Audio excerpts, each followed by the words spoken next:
PESR institute and college, Prasanna plan, 8 Sundarwadi Chhatrapati Sambhajinagar. भविष्याचे no tension, घ्या आजच ऍडमिशन।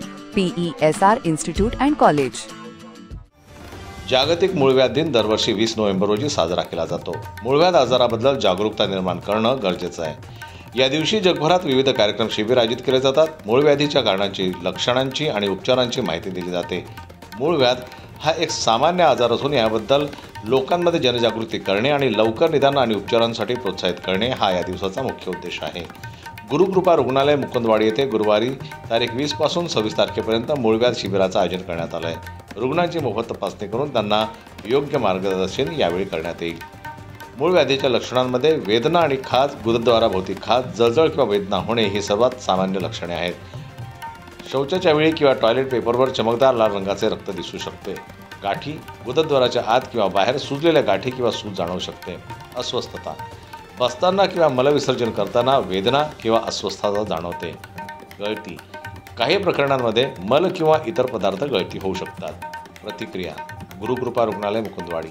मूळव्याध आजार युवकांमध्ये जास्त पसरताना दिसतोय। मसाल्याचे पदार्थ खाणे, पाणी कमी पिणे, वेळेवर न जेवल्यानं पचनशक्ती कमी होणे यामुळे मूळव्याध आजार उद्भवतो। मूळव्याध असला की लोक लवकर निदान करत नाही आणि झाडपाला खाऊन बघतात। नंतर मूळव्याध जास्त पसरल्यावर उपचार करण्यास दवाखान्यात येतात। तोपर्यंत मूळव्याध वाढलेला असतो। त्याच्यामध्ये कसं असतं, बरेच वेळा सगळ्यात मोठा प्रॉब्लेमच असा होता की लोक त्यांना कळालं तर लवकर चेक नाही करत ऑथेंटिक डॉक्टरकडून। ते मनाने मेडिकलमध्ये गोळ्या औषधी घेतील किंवा असं मनाने इलाज करतील, काही झाडपाला खातील।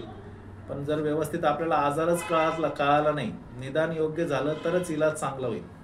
त्याच्यामुळं तपासून निदान करून घ्या, वेळेवर त्याचे उपचार करून घ्या आणि मूळव्याधचा उपचार हा 100% शक्य आहे आणि तो पूर्णपणे बरा होतो। वस्तू असतात की जसं आपण म्हणतो बाजरीची भाकरी झाली, मेथीची भाजी झाली, आता आपलं मेथीचे लाडू सुरू होतात, त्याच्यानंतर तुम्ही आपलं मसाल्याचे पदार्थ झाले, काळा मसाला झाला, नॉनव्हेज झालं, ज्या गोष्टींनी शरीराची हीट वाढते अशा गोष्टी आपल्याला सहसा बंद करणे किंवा कमी प्रमाणात खाणे।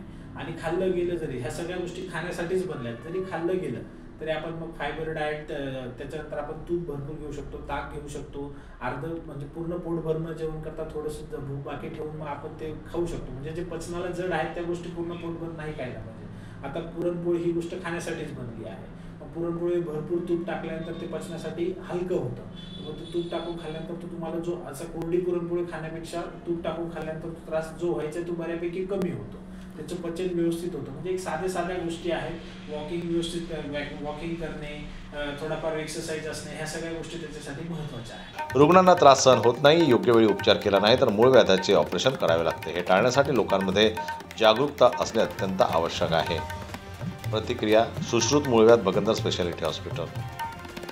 मूळव्याधीचा आयुर्वेदिक पद्धतीने रुग्णांवर उपचार केला जातो। महिलांमध्ये मूळव्याधीचं प्रमाण जास्त वाढताना दिसतंय। काही वेळा महिला याबद्दल बोलण्यास संकोच करतात। वेळेत खबरदारी घेऊन मूळव्याधीचं निदान करावं, नाहीतर हा आजार गंभीर होतो। त्यानंतर ऑपरेशन करावं। मूळव्याध रोखण्यासाठी भरपूर पाणी प्यावं। काकडी, गाजर, बीट, टोमॅटो आणि गरम दुधामध्ये तूप घेऊन प्यावं। ताक पिणे, सकाळी लवकर उठणे, व्यायाम करणे, शरीर सुदृढ ठेवणे, नियमित 8 तास झोप घेणे अत्यंत आवश्यक आहे। तरच मूळव्याधीपासून दूर राहता येईल आणि डॉक्टरांच्या सल्ल्याने उपचार घेणे अत्यंत आवश्यक आहे। जन्मत न्यूज करता दिलीप वरगट यांची रिपोर्ट, छत्रपती संभाजीनगर। मराठी बातम्यांसाठी जन्मत लाईव्हला लाईक करा, सबस्क्राईब करा आणि बेल आयकॉनला दाबायला विसरू नका।